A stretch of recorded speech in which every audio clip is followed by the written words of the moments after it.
By the end of this section, I can describe the role of trade in Muslim civilization, identify the traditions that influence Muslim art and architecture, and explain advances Muslims made in centers of learning, key terms, people, places, social mobility, calligraphy, Arabic numerals, Ibn Sina. What business practices were started by merchants in Muslim lands?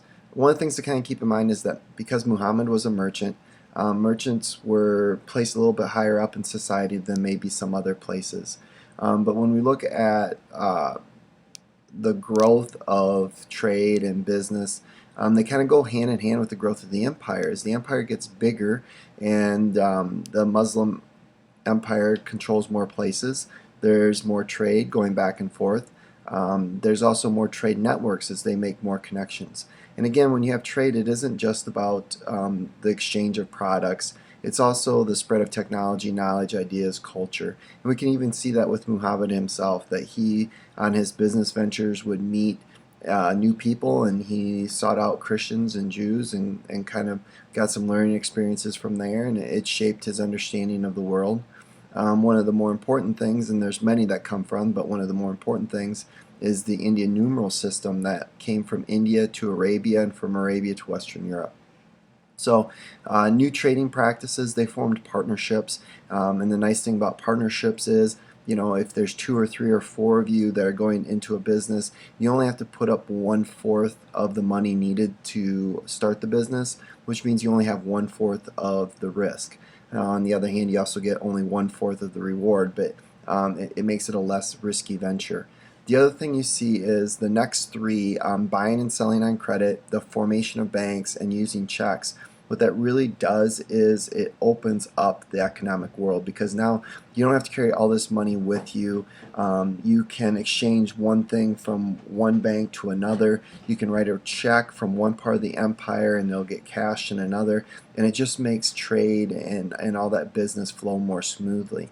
And so because merchants are well respected, and because it plays such a critical role, there's a bit more social mobility in the Islamic Empire than maybe some of the other places that we've talked about. Because in the business world, if you work hard and you get lucky and you do all the right things, you can make quite a bit of money, and that will move you up in the world. So if we look at art and architecture, one of the things is they mention an anecdote, and if you look at Muslim literature, they contain these anecdotes, these short entertaining stories.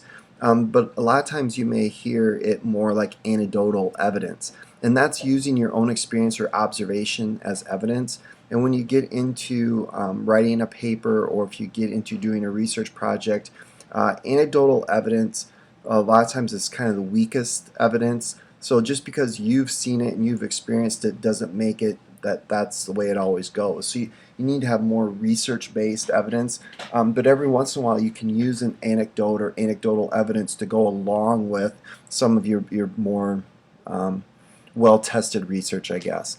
So if we look at Muslim art, one thing about Muslim art is they focus more on human and non-religious themes. And again, that goes to Islamic religion, that they see paintings and statues as being idol worship, and so they're really not well accepted. So when you look at Muslim art, they have different themes than what you would have seen in Western art.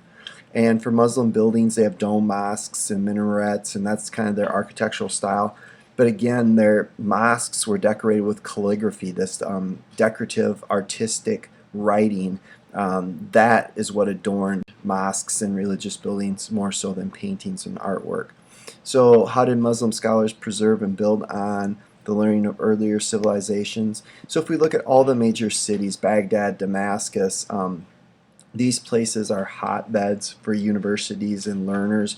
And so because you have all of these educated people, or people wanting to get educated, you have all of these fresh new ideas coming in, and you see this blossoming of new learning, and so they're going to add to a lot of what's already there.